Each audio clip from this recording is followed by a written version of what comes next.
শুভা, তুমি মেঝেতে এসব কি করছো? পুতুল নিয়ে খেলা করছি বাবা।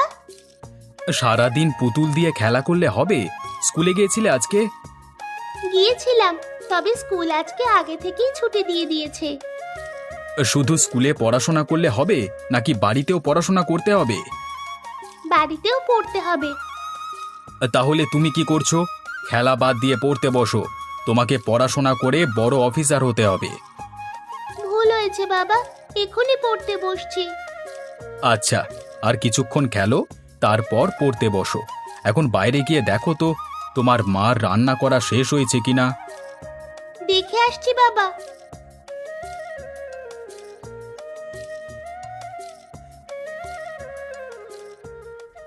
মা, তোমার রান্না করা শেষ হলো? না মা, ভাত রান্না হয়ে গিয়েছে, এখন তরকারি রান্না করছি। তাড়াতাড়ি শেষ করো, দেখো অন্য গ্রাম থেকেও মানুষ রান্না করতে আসা শুরু করেছে। তার জন্যই তো আগেই রান্না বসিয়ে দিয়েছি। তোর বাবাকে ডেকে তোল, বল আমার রান্না প্রায় হয়ে গিয়েছে। আচ্ছা, বলছি।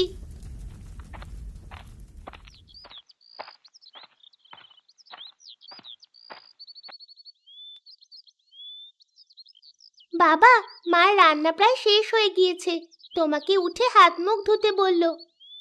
আচ্ছা মা, তুমি এখন পুতুল দিয়ে খেলা করো। ঠিক আছে বাবা। কি গো সুভার মা, তোমার এখনো রান্না শেষ হয়নি? তাহলে আমরা কখন রান্না করব? এই তো আমার হয়ে গিয়েছে, এখন আপনারা রান্না শুরু করে দেন। হ্যাঁ, সরো সরো, আরো কতজনের রান্না এখনো বাকি আছে, তোমরা লাইনে দাঁড়াও। আচ্ছা, তোমরা রান্না করতে থাকো, আমি ঘরে গেলাম। কোনো কিছু লাগলে আমাকে জানিও। আচ্ছা সুভার মা।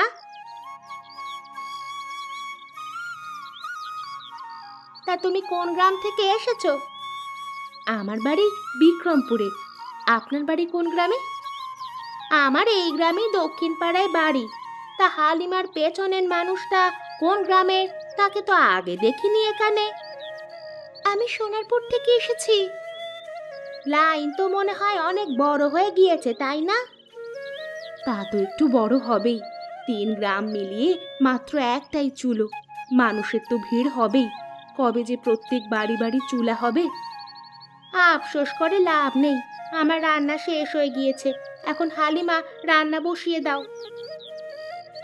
আমার শুধু ভাতটাই হবে, দুটো মরিচ কচলিয়ে খেতে পারলেই বাঁচি। এত দূরে এসে রান্না করা কি চারটিখানি কথা?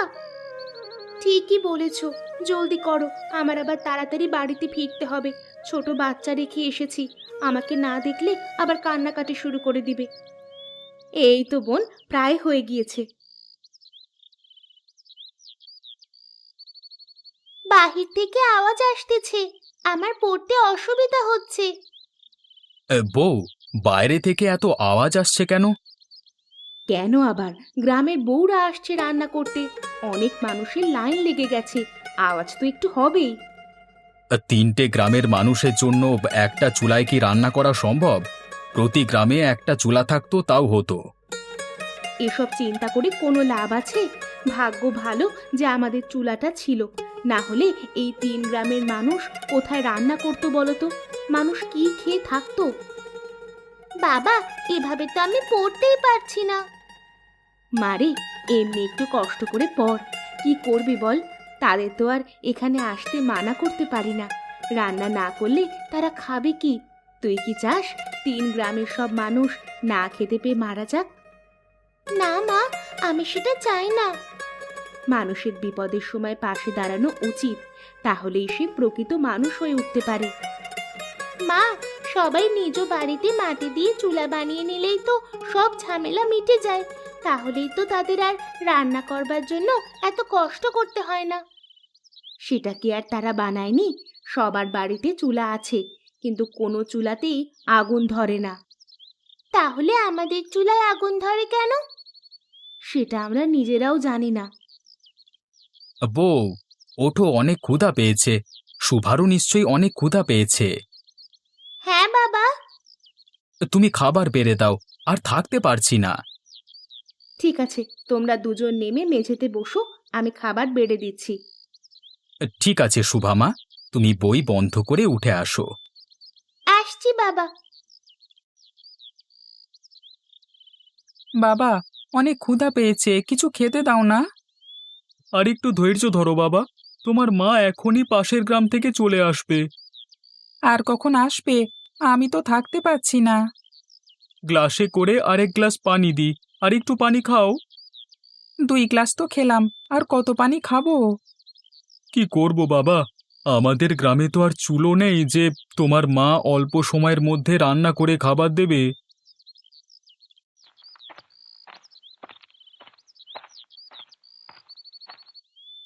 এই তো বাবা, আমি এসে গেছি। এত দেরি করলে যে আজকে? আমি তো আর একা রান্না করতে যাই না, সেখানে আরো 3 গ্রামের মানুষ রান্না করতে যায়, দেরি তো একটু হবেই। ছেলেটা কখন থেকে খাবারের কথা বলছে, আমি তাকে 2 গ্লাস পানি খাইয়ে ফেলেছি খাবার না দিতে পেরে, এখন ঘুমিয়ে গিয়েছে তো। তুমি তাকে ডেকে তোলো, আমি খাবার বেড়ে দিচ্ছি। বাবা, রাজবাবা ওঠো, উঠে দেখো তোমার মা রান্না করে নিয়ে এসে পড়েছে। মা এসে গেছে? হ্যাঁ বাবা, ওঠো, খাবার খেয়ে আবার ঘুমাবো কেমন? উঠছি।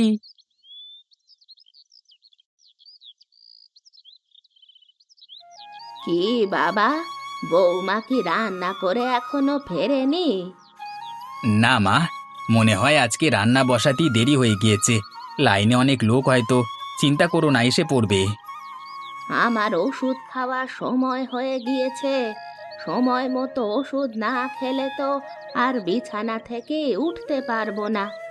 ওষুধ খাবার আগে খাবার খেতে হয়।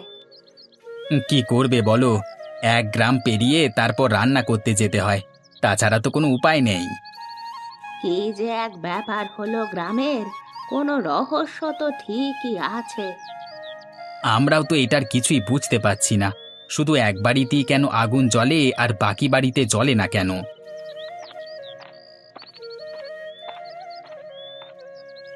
এসেছো তুমি? হ্যাঁ, অনেক দেরি হয়ে গেল তাই না? দেরি হলেই বার কি করবার আছে? মা, আপনি দাঁড়িয়ে আছেন কেন? বসুন। মায়ের ওষুধ খাওয়ার সময় হয়ে গিয়েছে, তুমি তো জানোই ওষুধ খাওয়ার আগে খাবার খেতে হয়। জানি মা, আপনি বসুন, আমি জলদি খাবার দিচ্ছি। এত তাড়াহুড়ো করো না বৌমা, দেরি যখন হয়েই গেছে তখন আস্তে আস্তে কাজ করো। আপনি খাটের কোণে বসুন, আমি খাবার দিচ্ছি। আচ্ছা ঠিক আছে, বসছি।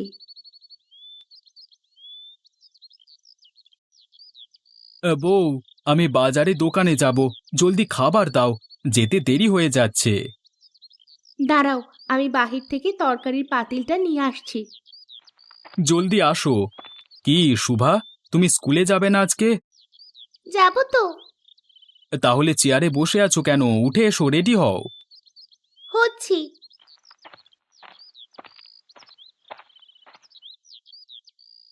কি ব্যাপার, বাবা মেয়ে মিলে কি এত কথা বলছো?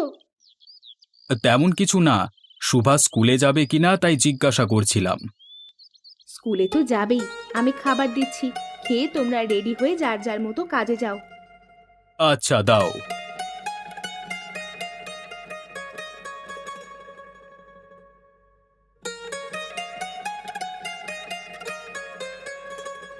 আর কোনো কিছু রান্না করনি? না মা, আজকে ভর্তা দিয়েই খেয়ে নাও। দেখো না, আরো অনেক মানুষ রান্না করতে আসে, আমি একা রান্না করলে তো আর হয় না। আচ্ছা, এটা দিয়েই খেয়ে নিচ্ছি। জলদি খাও মা, তোমাকে স্কুলে রেখে আমি বাজারে যাব। আচ্ছা বাবা। কি ব্যাপার, তুমি খাচ্ছ না যে? তোমরা খাও, আমি পরে খেয়ে নিব। আচ্ছা।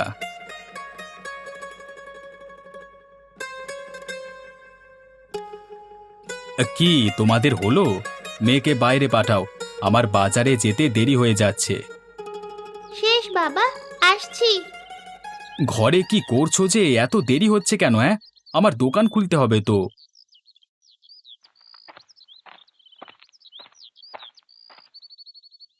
এসে গেছি।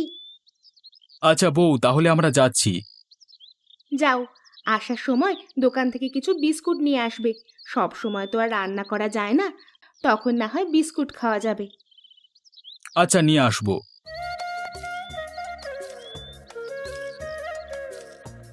বুঝলি মা, ভালো করে লেখাপড়া না করলে জীবনে বড় কিছু করতে পারবে না তুমি।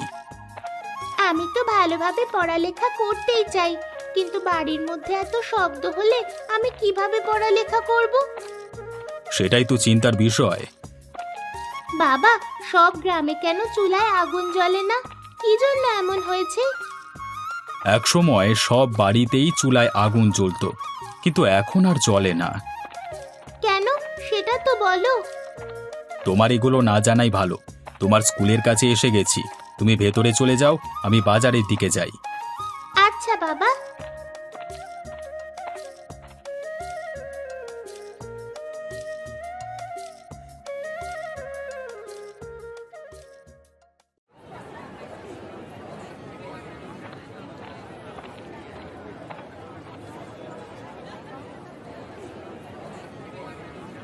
ভাই, আপনার দোকানে রুটির প্যাকেট আছে? আছে, 10 টাকা আর 20 টাকারটা আছে। 20 টাকার 2 প্যাকেট দেন তো আমাকে। দিচ্ছি, দাঁড়ান। বিস্কুট নেই? আছে, কটা দেব? বিস্কুটও একটা দেন।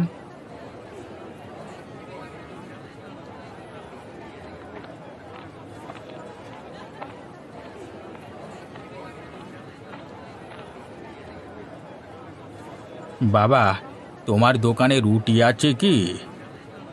আছে। তা আপনাকে দেখে এমন মনে হচ্ছে কেন? মনে হয় অনেক দিন ধরে কিছু খাননি। কি করব বাবা, আমার তো কেউ নেই যে রান্না করে দেবে। আমি তো আর রান্না করতে পারি না লাইনে গিয়ে। এই যে নেন আপনার রুটি। তোমার টাকাটা নাও বাবা। টাকা লাগবে না, আপনি বাড়িতে চলে যান এখন।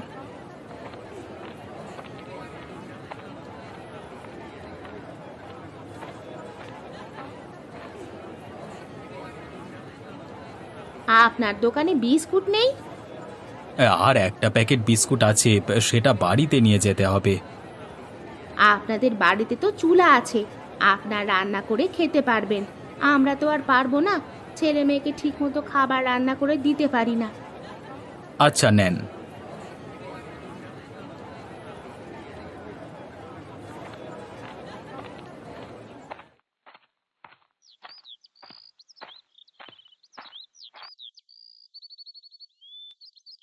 কি করছো বউ? বারান্দায় বসে আছো কেন? মেয়ের মাথায় তেল দিয়ে দিচ্ছি। রান্না হয়ে গিয়েছে তোমার? হ্যাঁ, আগেই করে ফেলেছি। এখন তো আবার গ্রামের মানুষ চলে আসবে রান্না করতে। শুভা, স্কুল থেকে কখন ফিরেছো? আজকে স্কুল বন্ধ দিয়ে দিয়েছে। কেন? হঠাৎ বন্ধ দিল কেন? স্কুলের সকল ছাত্রছাত্রী ঠিক মতো খেয়ে কেউ স্কুলে যেতে পারে না, না খেয়ে তো আর পড়ালেখা করা যায় না, তাই বন্ধ দিয়ে দিয়েছে।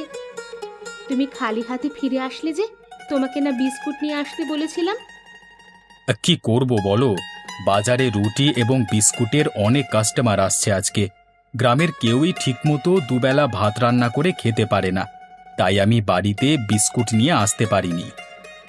ঠিকই করেছো, আমরা তো তবু দুবেলা ভাত রান্না করে খেতে পারি, অন্যেরা তো সেটাও পারে না। ঘরে চলো বউ, আজকে সারা দিন অনেক পরিশ্রম গিয়েছে। দোকান করতে করতে আমি ক্লান্ত, কিছু খেতে দাও। আচ্ছা, তুমি হাত মুখ ধুয়ে ঘরে আসো, আমার কাজ শেষ। শুভা, ঘরে আয়, ভাত খাবি। বাবা, আমি মনে হয় আর বাঁচবো না। না মা, তোমার কিচ্ছু হবে না। বৌমা রান্না করে এখনো আসেনি? এসে পড়বে এক্ষুনি, তুমি চিন্তা করো না। দুপুর হয়ে গেছে, এখনো ওষুধ খেতে পারিনি। শরীরটা ভীষণ খারাপ লাগছে, হাত পা অবশ হয়ে আসছে। আমাকে ক্ষমা করে দিস বাবা। কিচ্ছু হবে না তোমার, আমি তো আছি। আমার সময় শেষ বাবা, আমাকে যেতে হবে। আহ আহ না না, তুমি আমাকে ছেড়ে চলে যেতে পারো না। আমি কাকে মা বলে ডাকবো এখন? আমি নিঃস্ব হয়ে গেলাম। কথা বলো মা, কথা বলো। ও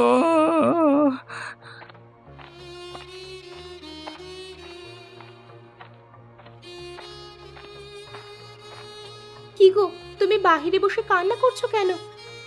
বউ, বউ, মা আর আমাদের মাঝে নেই। মা পরপারে চলে গিয়েছে বউ। না, মা আমাদের ছেড়ে চলে যেতে পারে না। আমার জন্য মা মারা গেল, আমি ঠিক সময় রান্না করে নিয়ে আসতে পারিনি। আমাকে ক্ষমা করে দিন মা। আমি কেমন সন্তান মা, যে তোমাকে দুবেলা একটু ভাত জোগাড় করে দিতে পারি না। আমার নিজের উপর ঘৃণা হচ্ছে। শুনেছো বাবা, আজকে সোনারপুরে খাবারের অভাবে একজন বয়স্ক মহিলা মারা গেছে। হ্যাঁ, শুনলাম। অনেক খারাপ লাগলো যে খাবার অভাবে মারা গেছে। বাবা, এর কি কোনো সমাধানের উপায় নেই? কিসের সমাধান? তুই কিসের কথা বলছিস? এই যে আশেপাশের 3 গ্রামে চুলায় আগুন জ্বলে না, এর কারণ কি? তুমি তো ছোট, এগুলো জেনে তুমি কি করবে? আমি আর ছোট নেই, বড় হয়ে গিয়েছি। তোমাকে আজ বলতেই হবে বাবা। মেয়ে যখন এত করে বলছে, তাকে বলেই দাও। শোন তাহলে, আমাদের গ্রামে এক কিশোরী তোর বয়সী মেয়ে আশেপাশের 3টে গ্রামে দুধ বিক্রি করত। একদিন যে কি যেন হয়েছিল তার, তাই সে চুলার আগুনে পুড়ে আত্মহত্যা করে।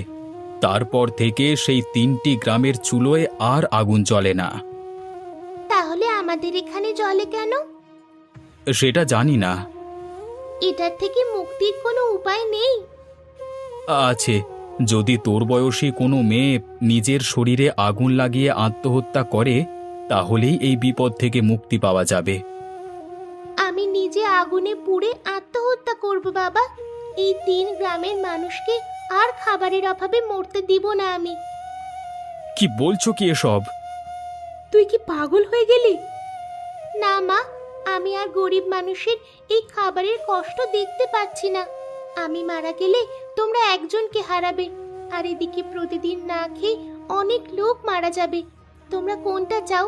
আমি একা বেঁচে থাকি এটা, নাকি গ্রামের মানুষ যাতে না মরে যায় সেটা? আমরা সবার ভালো চাই। তুই না থাকলে আমরা কাকে নিয়ে থাকবো?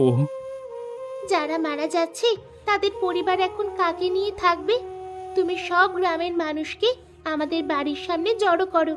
আমি কালকেই আগুনে আত্মহত্যা করব। মা, তুমি এমন করো না। পাগলামি করো না শুভা, এখান থেকে সরে এসো। এই মেয়ে কি পাগল হয়ে গিয়েছে? কি করছে এসব? কি জানি বাপু, আত্মহত্যা করলে কি সব ঠিক হবে?